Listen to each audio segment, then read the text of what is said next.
고린도전서 3장 10절에서 15절까지 말씀입니다. 함께 일어나셔서 하나님의 말씀을 경청하시겠습니다.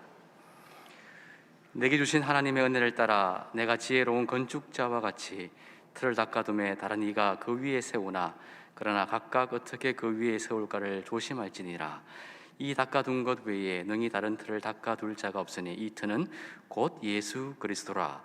만일 누구든지 금이나 은이나 보석이나 나무나 풀이나 집으로 이 터 위에 세우면 각 사람의 공적이 나타날 터인데 그날이 공적을 밝히리니 이는 불로 나타내고 그 불이 각 사람의 공적이 어떠한 것을 시험할 것임이라. 만일 누구든지 그 위에 세운 공적이 그대로 있으면 상을 받고 누구든지 그 공적이 불타면 해를 받으리니 그러나 자신은 구원을 받되 불 가운데서 받은 것 같으리라. 이 말씀은 하나님의 말씀입니다. 아멘. 감사합니다. 귀한 찬양 참 고맙습니다. 1912년 일본은 외국 사절이나 중요한 사람들이 오면 맞이할 영빈관을 짓게 됩니다.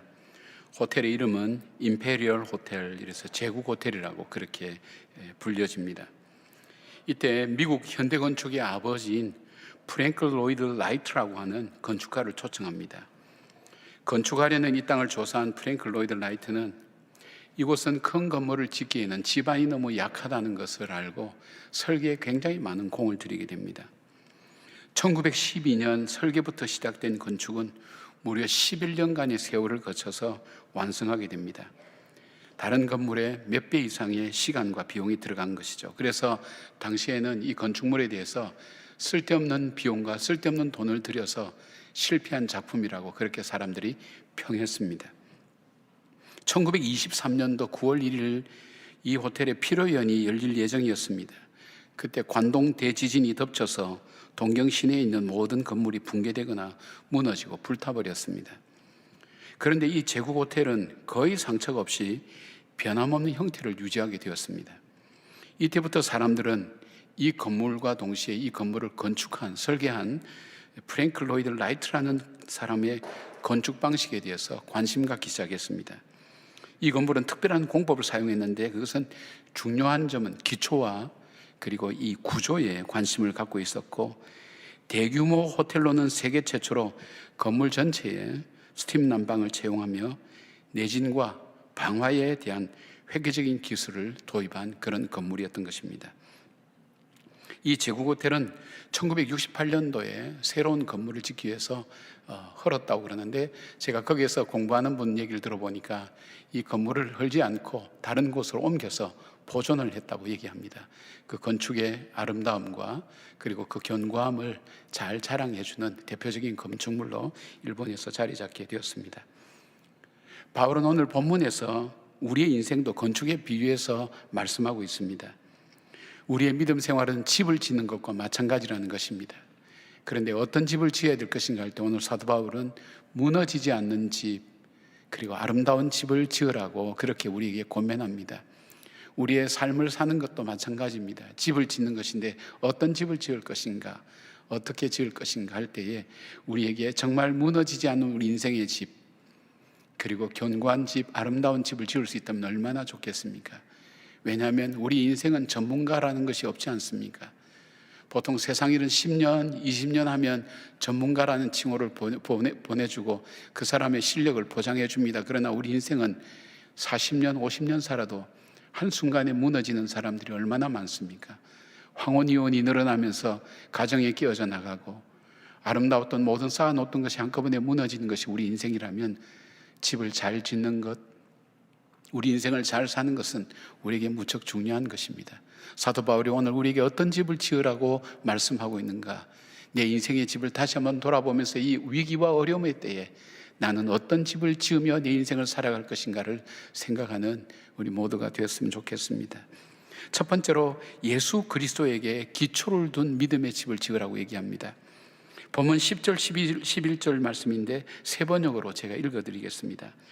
나는 하나님께서 나에게 주신 은혜를 따라 지혜로운 건축가 같이 기초를 놓았습니다. 그런데 다른 사람이 그 위에다 집을 짓습니다. 그러나 어떻게 집을 지을지 각각 신중히 생각해야 합니다. 아무도 이미 놓인 기초이신 예수 그리스도밖에 또 다른 기초를 놓을 수 없습니다. 이 말씀은 뭐냐면 복된 인생의 기초는 바로 예수 그리스도며 그 예수 그리스도 외에는 우리 인생의 기초를 놓아서는 안 된다는 것을 말씀하고 있습니다. 사람마다 자기 인생의 기초를 다양한 곳에 둡니다. 돈을 목표로 해서 살아가는 사람도 있고, 명예를 목표로 해서 살아가는 사람도 있고, 자기 욕망이나 자기가 이루고 싶은 비전과 삶의 행복을 두는 사람도 많습니다. 그러나 바울은 이 모든 것 위에 우리 인생의 기초를 두지 말고 예수 그리스도에게 두라는 것입니다. 예수님은 산상수훈에서 인생의 기초를 반석 되시는 예수 그리스도에게 두지 않고 집을 세우는 사람은 모래 위에 세운 어리석은 사람과 같아서 바람이 불고 창수가 나며 비가 내릴 때 무너진다고 말씀하셨습니다. 왜 삶의 기초를 예수 그리스도 위에 둬야 됩니까? 내 삶의 설계자가 하나님이시기 때문입니다. 나를 만드신 분도 하나님이시기 때문입니다. 내 인생의 계획도 하나님께 있기 때문입니다. 그래서 예수 그리스도 외에 내 삶의 기초를 세우게 되면 쉽게 무너지고 아름다운 건물이 나오지 않는다고 말씀하고 있습니다. 예수 그리스도 위에 내 인생의 기초를 넣는다는 게 뭘까? 막연하게 들릴 것입니다. 우리가 우선 이렇게 생각할 수 있습니다. 예수 그리스도의 내 인생의 기초를 넣는다는 것은 예수 그리스도를 나의 구세주와 주님으로 먼저 내가 받아들이는 것입니다. 예수님으로 인해서 내가 구원을 받았다는 사실을 내가 믿음으로 받아들이는 것입니다. 그리고 그 예수님은 내 인생의 주인이 되셔서 지금도 내 삶을 주관하고 계신다는 사실을 내가 받아들이는 것입니다. 이것을 받아들이는 순간에 우리에게 세 가지 큰 변화가 나타나게 됩니다. 이 받아들였지만 이 변화가 나타나지 않으면 그것은 아직 덜 받아들인 겁니다. 딱 받아들이고 나면 세 가지 변화가 있는데, 첫째는 자아관의 변화가 옵니다. 전에는 내가 얼만큼 가졌는가, 무슨 일을 얼만큼 했는가, 내가 어떤 위치에 있는가, 다른 사람들이 나를 어떻게 보는가에 따라서 내가 내 자신이 어떤 존재인가 하는 것을 생각할 수 있었지만, 내가 이 사실을 받아들이고 난 다음에는 내가 생각하는 세상 사람들이 말하는 내가 아니라 성경에서 말하는 내 자신이 정말 나라는 사실을 내가 받아들이고, 이 두 가지 생각입니다. 받아들이게 되면 첫째는 내가 죄인이라는 사실 때문에 겸손하게 되고, 그 죄인인 나를 구속해 주시고 하나님의 자녀 삼아 주신 것에 대한 은혜가 우리 가운데 나타나게 됩니다. 나를 받아들이는 거예요. 나를, 성경에서 말하는 나를 정말 나라고 받아들인 겁니다. 그 다음에 또 변화가 오는 것이 세계관의 변화가 나타납니다. 요즘 세계관 얘기를 많이 하죠. 세계관이라는 것은 세상을 보는 관점을 얘기합니다. 이 세상은 물질이 움직이는 것 같고, 권력이 움직이는 것 같고, 그리고 무슨 조직이 움직이는 것 같고, 뭐 다른 것들이 움직이는 것 같은 그런 느낌이 들지만, 내가 이 사실들을 현실 속에서 살고 있으면서 세상을 정말 창조하신 분은 하나님이시고, 그 하나님이 지금도 이 세상을 움직이고 계시고, 그 하나님 내 인생도 주관하고 계신다는 사실을 내가 믿습니다. 그러니까 세상 사람들이 보는 세계관하고는 다르죠. 하나님, 내가 평범한 일상생활 속에서 하나님이 함께 계시고 내 삶 가운데 하나님이 계시다는 사실을 내가 받아들이는 겁니다. 이 사실을 받아들이고 세상을 바라보는 사람하고 그냥 평범하게 바라보는 사람은 완전히 다를 것입니다. 그래서 세 번째 달라지는 것이 있습니다. 그것은 가치관의 변화가 일어납니다. 가치관의 변화는 우리가 우선순위라고 얘기하죠. 여러분, 오늘 예배의 우선순위가 있기 때문에 여기 오셨습니다. 다른 일 참 많은 분들 많습니다. 여러 가지 바쁜 일 있지만 이 예배의 우선순위가 있기 때문에 예배의 자리에 나와서 예배를 함께 드리게 됩니다. 근데 전에는 내가 하고 싶은 것, 내가 원하는 것, 내가 필요한 것을 따라서 내가 선택을 하고 그렇게 살았지만, 이제 내가 예수 그리스도를 나의 구세주와 주님으로 받아들이면 예수님이 귀중하게 여기는 것, 예수님이 우선순위로 생각하는 것을 나의 것으로 받아들이는 것입니다. 그래서 그의 나라와 그의 의를 구하라, 그리하면 이 모든 것을 내게 더하시리라 하신 말씀을 나의 삶의 사실로 받아들이고, 우선순위가 예배와 하나님을 만나는 것, 주님의 나라와 의를 구하는 것이 우선순위가 됩니다. 엄청난 변화가 일어나게 됩니다. 이 변화된 삶을 가지고 살아가는 삶, 그것이 바로 그리스도인의 삶이라고 그렇게 얘기합니다. 리차드 포스터라는 영성학자는 그런 얘기합니다. 우리가 인생을 살 때 돈, 섹스, 파워, 힘, 이것을 가지고 살아갑니다. 우리 인생을 살아가는데 이 세 가지를 가지고 살아갈 때에 우리가 이런 어떤 변화된 우리 자신의 모습을 가지고 이것을 사용하면서 살아간다는 것입니다. 그렇게 해서 만들어가는 삶, 그것이 바로 그리스도인의 삶이라는 것입니다. 최근 미국 여론조사 기관인 퓨 리서치 센터에서 한국을 비롯한 17개 선진국 성인 1만 9천 명을 상대로 조사를 했습니다. 당신의 삶을 가장 의미 있게 만드는 가치는 무엇인가? 이렇게 대답했을 때 평균적으로 전체 응답자가 꼽은 이 평균은 첫째가 가족이었고, 둘째가 직업이었고, 셋째가 물질적 풍요였습니다. 근데 유독 한국은 달랐습니다. 한국은 1위가 물질적 풍요였습니다. 2위가 건강이었고 3위가 가정이었습니다. 종교를 삶의 의미로 꼽은 한국인은 1%밖에 불과했고 일본은 0%였습니다. 우리가 기독교인이 30% 된다고 얘기하는데 종교를 삶의 의미로 생각하는 것이 1%밖에 되지 않았다는 것은 이건 뭔가 이렇게 뭐가 잘못되고 있다는 거예요. 쉽게 말씀드리면 오늘 이 세상은 점점 사람들이 물질 중심적으로 변화되고 있다. 그러니까 유물론이 먹혀 들어가는 거죠. 물질이 모든 것을 행복을 좌우하고 주장한다고 생각하는 그 사고로 지금 세상이 변화되고 있고, 그 다음에 또 하나 종교라는 것이 내 삶에 그렇게 중요한 것은 아니라고 하는 생각, 그냥 취미생활로, 취미난에 요즘은 종교, 기독교 이렇게 적는 사람도 있다 그래요. 그렇게 변화가고 있다는 것을 보게 얘기합니다. 여러분, 이런 삶의 마지막은 뭘까요? 이런 삶의 끝은 뭘까요? 요즘 우리가 가정이 해체되고 깨어져 가는 과정을 많이 바라봅니다. 여러분, 그 가정이 깨어지면 그 자녀들과 그 깨어진 당사자들에게 아픔과 삶이 정말 행복할까요? 여러분, 가정이 깨어져 나가는 거예요. 물질이 삶의 우선순위가 되는 거예요. 물질 때문에 죽는 거예요. 여러분, 자살하는 사람, 많은 사람이 경제적인 문제 때문에 죽는다는 것 알고 계십니까? 특히 자영업자들 요즘 얼마나 고통스럽습니까? 적자가 나도 계속 사업을 돌리지 않으면 부도 날 수밖에 없다는 거예요. 하루하루가 피를 말하는 것처럼, 저도 이 음식점 지나가면 일 보다가 사람이 없으면 제가 마음이 아픈데 주인의 마음은 얼마나 속닥였어요. 그러나 이 물질이 우리 삶의 최우선순위는 아니라는 거예요. 물질은 있다가도 없을 수도 있고 극복할 수 있는 문제지만 우리에게 있어서 가장 삶의 기초와 우리의 중심은 바로 예수 그리스도에게 둘 때에 우리는 이 땅의 모든 것들을 이겨나가고 극복할 수 있다는 것입니다. 전 주례할 때마다 신혼부부에게 그런 얘기를 합니다. 정말 둘이 끝까지 살고 싶으냐고 하는 질문을 던집니다. 그러면 대부분 다 고개 끄덕끄덕합니다. 둘이 사랑하니까 끝까지 살고 싶다고 얘기합니다. 그렇다면 평안을 위해서, 가정의 평안을 위해서 꼭 명심해야 될 믿음이 있다. 그 믿음이 뭐냐? 첫 번째 믿음이 뭐냐면, 나는 이 땅에 우연히 던져진 존재가 아니라 하나님께서 나를 계획하시고 뜻하셔서 오늘 민호처럼 이 가정에 보내신 것처럼 그렇게 나를 보내셨다는 사실을 믿는다는 것, 이것이 굉장히 중요하다는 거예요. 그 믿음이 있었기 때문에 오늘 두 사람이 오늘 여기까지 올 수 있었다는 거예요. 유혹도 많고 낙심되고 절망될 일도 많고 포기할 일도 참 많았지만, 인생의 우여곡절이 참 많았지만 그럼에도 불구하고 비틀거리면서라도 무너지지 않고 깨어지지 않고 부서지지 않고 오늘 여기까지 올 수 있었던 것은 이 믿음이 있었기 때문에 든든하게 설 수 있었다고, 오늘 그렇게 이 믿음 때문에 설 수 있다고 얘기합니다. 그리고 결혼하고 나면 또 하나의 믿음이 필요하다. 그는 뭐냐면, 실수하지 않은 하나님께서 이 세상 최고의 선물을 나에게 주셨다는 그 믿음이에요. 내 배우자에 대해서. 지금은 믿음이 필요 없어요. 얘기 들어보면 신혼부부들은 지금 그 믿음을 가지고 사는 거 아니에요. 지금은 꿈속에서 사는 거예요. 근데 현실로 돌아오기 시작하면 내가 알았던 정말 최고의 이 아내와 남편감으로는 아니라는 의심이 들어가기 시작하는 거예요. 이때부터 깨어지기 시작하면 우리 신뢰에 금이 가기 시작해요. 금이 가면 이 가정은 유지할 수가 없어요. 이 관계는 유지할 수가 없어요. 그러나 이 믿음을 다시 붙들 때 어떤 어려움과 위기가 와도 그 어려움을 헤쳐나가고 이겨나가고 가정이 견고하게 서는 것을 보게 됩니다.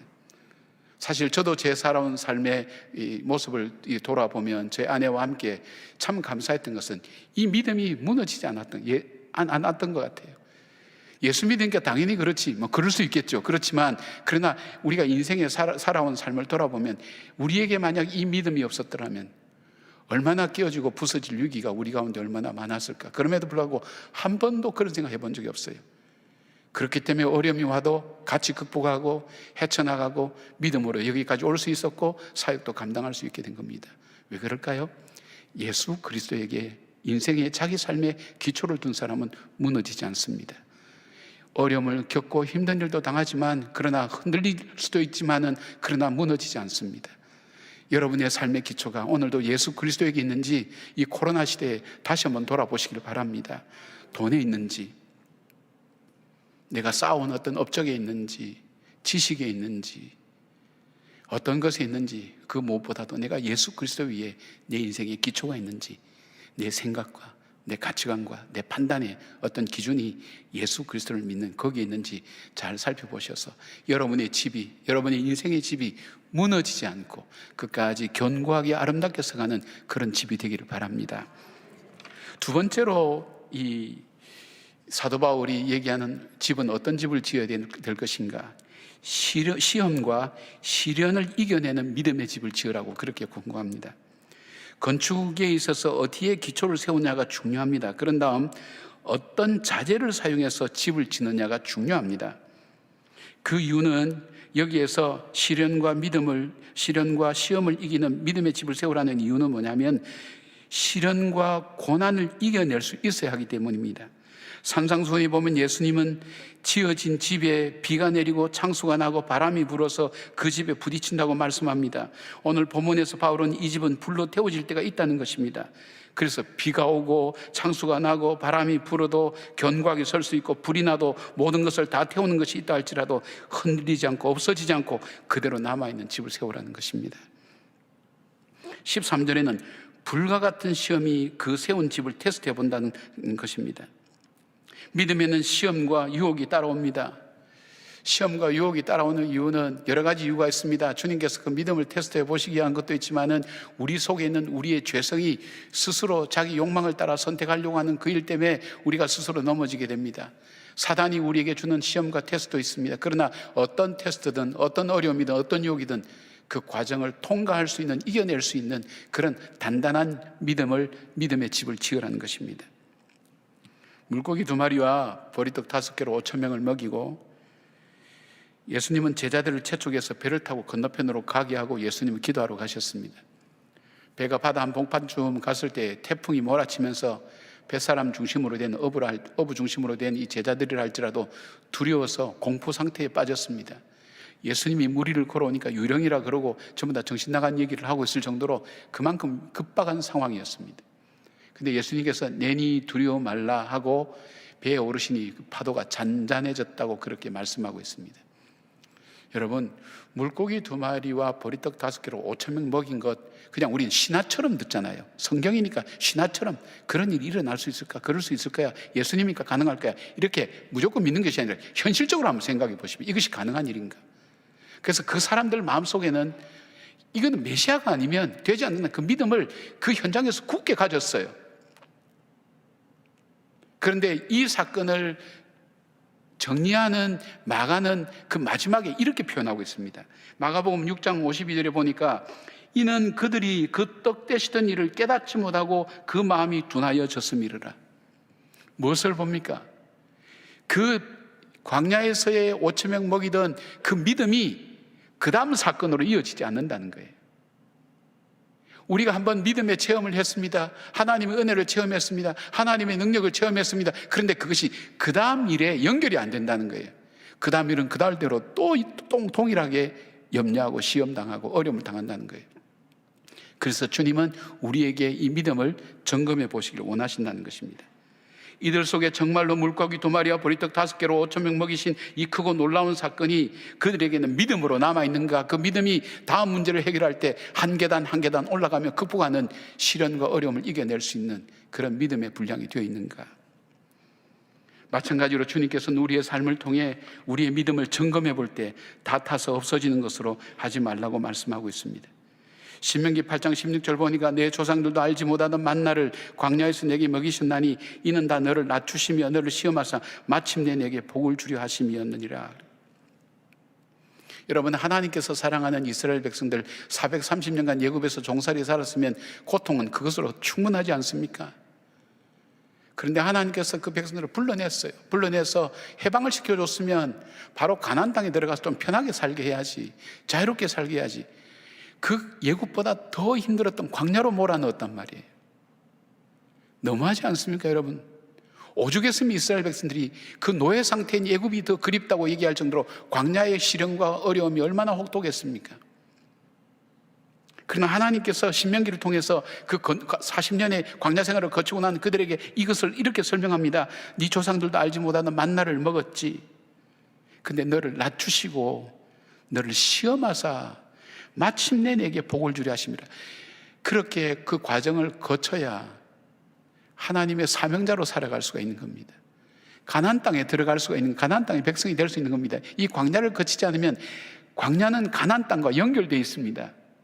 이 땅을 거치지 않으면 가나안 땅으로 들어갈 수가 없는 겁니다. 마침내 복을 주려 하십니다. 오늘 우리 간증했던 우리 승미자매는 청년부터 열심히 잘 찬양했던 자매입니다. 여러분, 그냥 결혼해서 늦게 결혼했지만 아이를 잘 낳아서 그냥 평범하게 우리가 살았다고 생각하면 이 자매에게 오늘의 감격이 있겠습니까?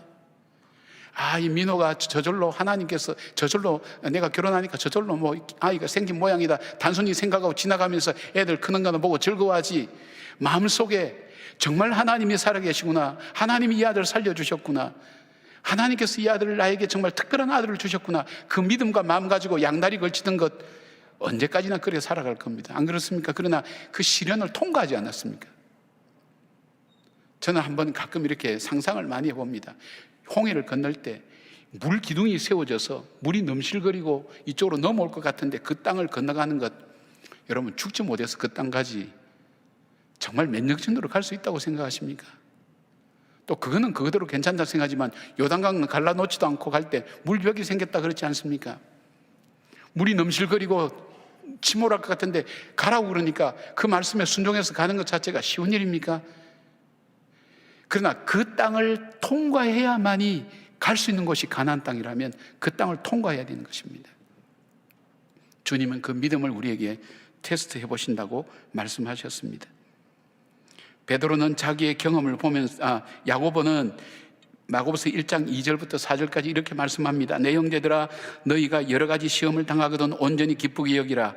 이는 너희 믿음의 시련이 인내를 만들어내는 줄 너희가 알미라. 인내를 온전히 이루라. 이는 너희로 온전하고 구비하여 조금도 부족함이 없게 하려 함이라. 시험과 어려움이 오면 역설적입니다. 오히려 기쁘게 여기라. 시험과 어려움이 온다는 것 자체가 그거 아니겠어요? 여러분, 만약 우리 하나님 살아계신데 내게 시험과 어려움이 없다면 두 가지 중에 하나일 겁니다. 내가 참 완벽하든지 아니면 하나님이 포기하셨든지. 하나님께서 우리에게 시련과 어려움을 준다는 것은 뭘까요? 넌 아직도 가능성이 있어. 조금만 훈련하면 정말 너는 쓰임을 받을 수 있어. 그 가능성을 인정해 주는 거 아니겠어요? 그리고 또 뭘까요? 나는 아직 너를 포기하지 않았어. 너는 너를 포기해도 나는 너를 포기하지 않았어. 시련과 어려움이 있다는 거 그거 아닐까요? 사생하면 징계도 없다 그랬지 않습니까? 성경에 그래 되어 있지 않습니까? 그래서 시험을 만나면 기쁘게 여기라. 하나님이 너 포기하지 않았어. 하나님이 너 가능성 보고 있는 거야. 너 조금만 더 하면 할 수 있는 거야. 이 믿음의 시련이 인내를 만들어내는 거예요. 이 인내는 어떤 어려움이 인내입니까?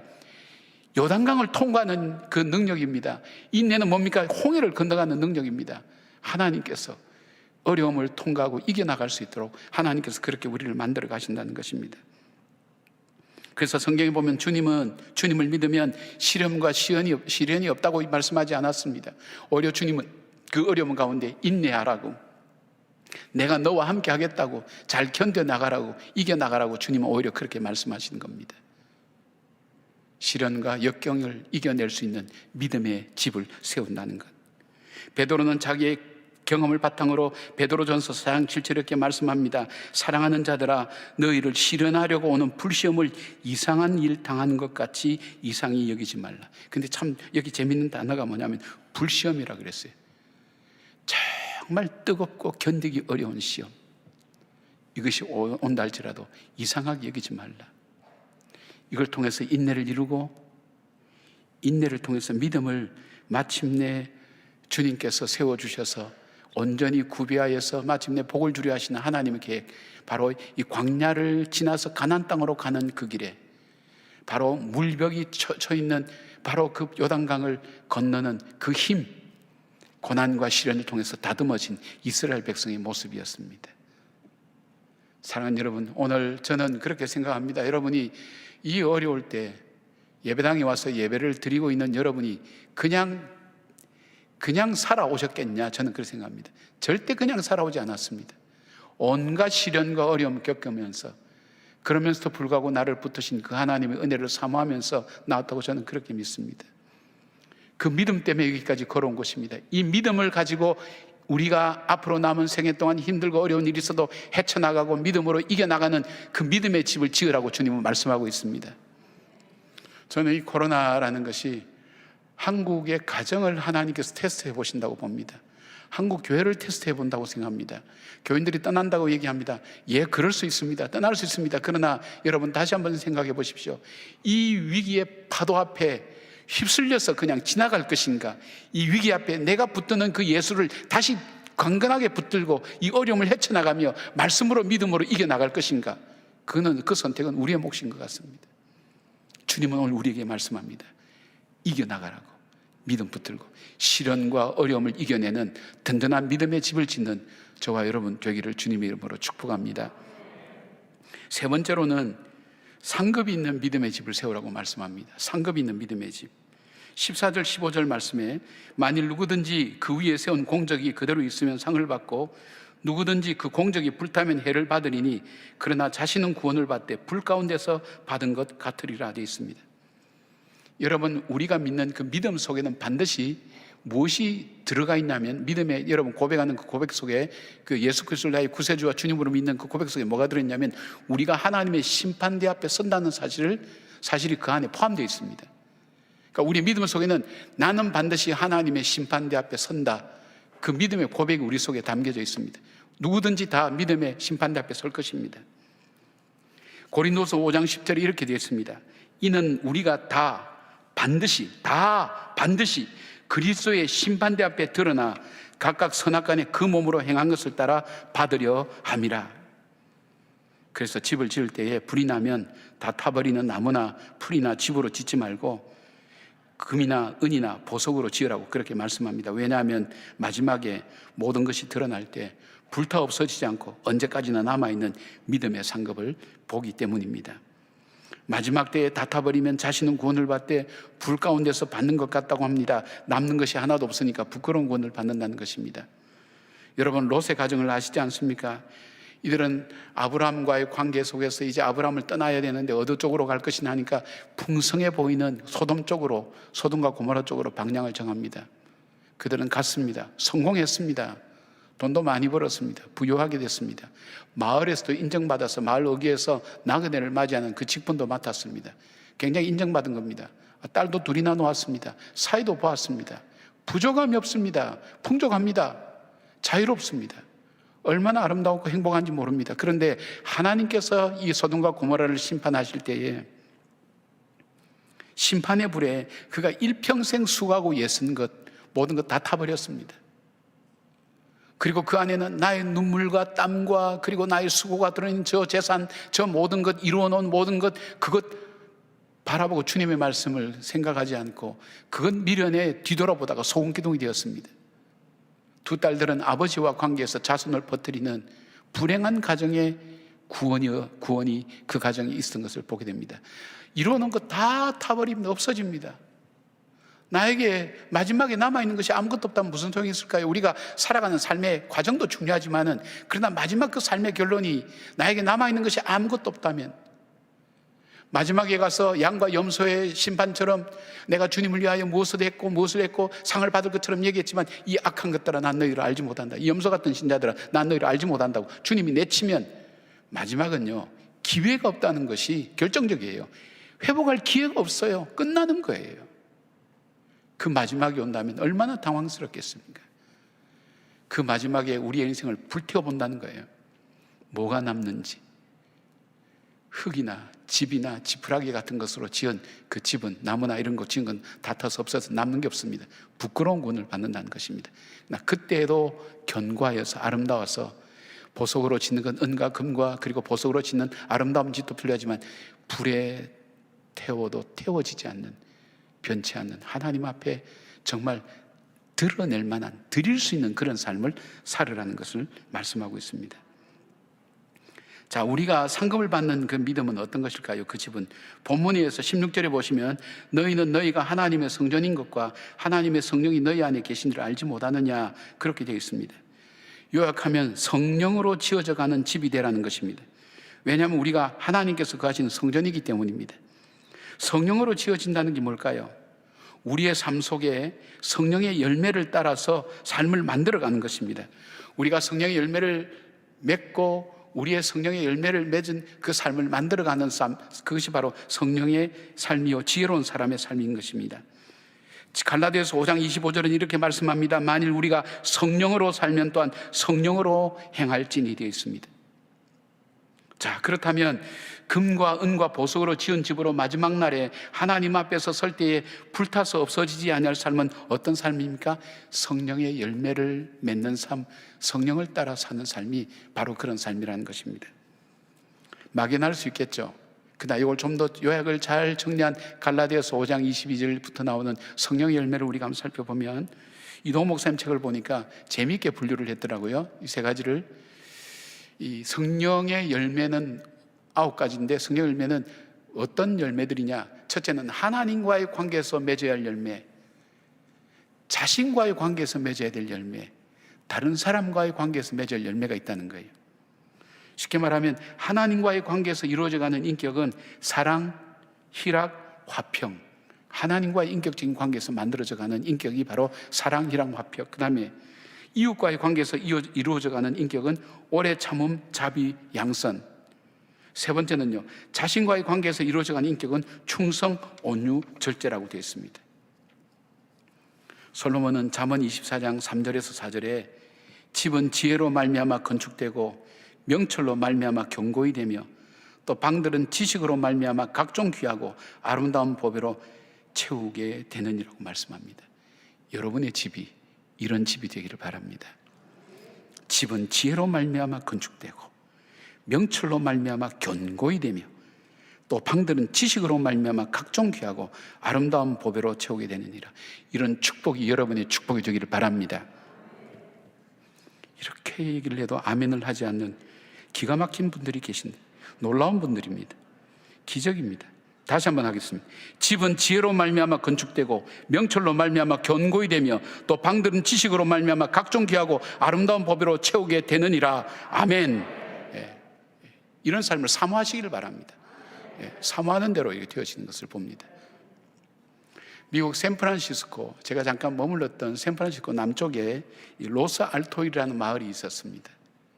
이 마을은 꽃동네로 유명합니다. 꽃잔치로 사람들이, 세계 여러 사람들이 많이 찾아옵니다. 사람들이 찾아오고 조그만 알려지지 않는 조그만 동네가 이렇게 알려지게 된 이유가 있었습니다. 이 동네에 우편 배달을 담당하는 요한이라는 청년이 있었습니다. 이 청년은 같은 도시, 같은 거리, 그리고 같이 사는 그 사람들에게 매일같이 우편물을 배달하며 우편물 왔습니다. 그렇게 전하는 일을 성실하게 했던 사람이었습니다. 한 15년쯤 하고 났을 때에 중년이 되었을 때 자기 인생을 다시 한번 돌아보게 됩니다. 내가 하는 일이 뭘까? 매일 아침 자전거를 타고 이 집 저 집 가면서 우편물 왔다고 얘기하고 같은 거리, 같은 사람들 만나면서 쭉 계속해서 이렇게 하다가 내 인생을 끝낼 것인가? 뭔가 내 인생 속에 새로운 변화가 왔으면 좋겠다. 보람 있는 일을 했으면 좋겠다. 그 생각을 하게 됐습니다. 그리고 하나님께 기도를 합니다. 하나님, 내 직업을 바꾸게 해달라고. 나로 하여금 보람 있는 일, 새로운 일을 하게 해달라고. 하나님께서 허락하지 않으셨습니다. 그 마음속에 평안함이 없었습니다. 하나님께서 계속 이 일을 하기를 원하시는 것 같았습니다. 그런데 어느 날 이걸 붙들고 기도하는데 그 마음속에 주시는 지혜가 있었습니다. 그렇지, 내가 이 일을 한다면 그냥 단순히 하는 일이 아니라 이 일 속에 정말 내가 보람 있고 복된 일을 내가 찾아야 되겠다 생각하게 되었습니다. 그날부터 달라지게 되었습니다. 똑같이 자전거를 타고 같은 집을 다니고 같은 거리를 다니지만 그다음부터는 자기 우편 배달부 가방 안에는 꽃 씨앗을 갖고 다니면서 꽃씨앗을 뿌렸습니다. 몇 년간 계속 뿌렸죠. 죽은 것도 많겠죠. 그렇지만은 그가 다니고 시간이 흘러갈수록 그가 지나간 거리에 꽃이 피기 시작했습니다. 그가 지나간 거리는 마을 전체를 다 돌아다니기 때문에 마을 전체가 꽃이 피기 시작했습니다. 그것을 마을 사람들이 함께 보고 함께 참여한 꽃마을로 가꾸게 된 것입니다. 여러분, 내가 오늘 평범한 하루를 살 수가 있습니다. 어제처럼 오늘 살아가고, 그러나 내가 성령을 따라서 산다 할 때 성령님께 오늘 하루를 묻습니다. 하나님, 오늘 하루 주셔서 감사합니다. 오늘 제가 어떻게 살면 좋겠습니까? 하나님 인도하심을 따라 묻습니다. 하나님, 이 일을 내가 어떻게 처리하면 좋겠습니까? 하나님께 일을 여쭙습니다. 내가 내 감정대로, 내 판단대로, 내 생각대로, 내 이익을 따라, 환경을 따라 결정하지 않고 하나님께서 나에게 말씀하시는 게 뭘까? 지혜롭게 그것을 잘 알아듣게 하시고 지혜롭게 판단하고 결정하게 해주십시오. 주 그렇게 생활을 할 때 거기서 뭐가 맺혀질까요? 우리 육체를 따라하면 육체의 열매가 맺혀지지만 우리가 성령의 인도함을 받게 되면 나는 이해하지 못하도 때로는 내 육성과는 다른 결정이 난다 할지라도 거기에는 성령의 열매가 맺혀집니다. 그리고 그 결실을 통해서 하나님께서 영광 받으시는 것입니다. 사랑하는 여러분, 우리는 다 집을 짓는 사람들입니다. 코로나가 있어도 집을 지어야 되고, 평안해도 집을 지어야 되고, 연세가 많으셔도 마무리 집을 지으셔야 되고, 젊은 사람도 집을 지어 가야 됩니다. 어떤 집을 짓겠습니까? 바울이 오늘 이렇게 우리에게 말씀합니다. 그리스도 위에 기초를 세우십시오. 그리고 견고하고 든든해서 시험과 어려움을 이길 수 있도록 견고하고 든든하게 세우십시오. 그리고 마지막 날 불타서 없어질 때 태워지지 않는 영원한 것으로 집을 세우십시오.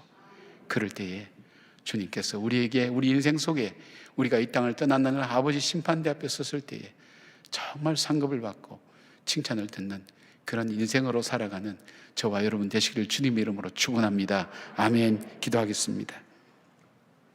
고맙습니다, 주님. 감사합니다. 내 판단과 내 생각대로 살아가는 것이 아니라 예수 그리스도를 나의 구세주와 주님으로 영접하며 정말 주님이 말씀하시는 내가 누군지, 주님이 말씀하시는 세상이 어떤 세상인지, 주님이 소중히 여기는 것이 무엇인지를 깨달아 준행하며 순종하며 나갈 때에 하나님, 우리의 삶 속에 무너지지 않는 집, 견고한 집, 아름다운 집을 짓는 우리의 인생이 되게 하셔서 우리 인생이 허물어지지 않고 어떤 어려움 앞에서 이겨내며 더 찬란하게 빛날 수 있는 우리의 삶이 될 수 있도록 사랑하는 우리 성도님들을 축복하여 주시옵소서. 예수님의 이름으로 기도드리옵나이다. 아멘.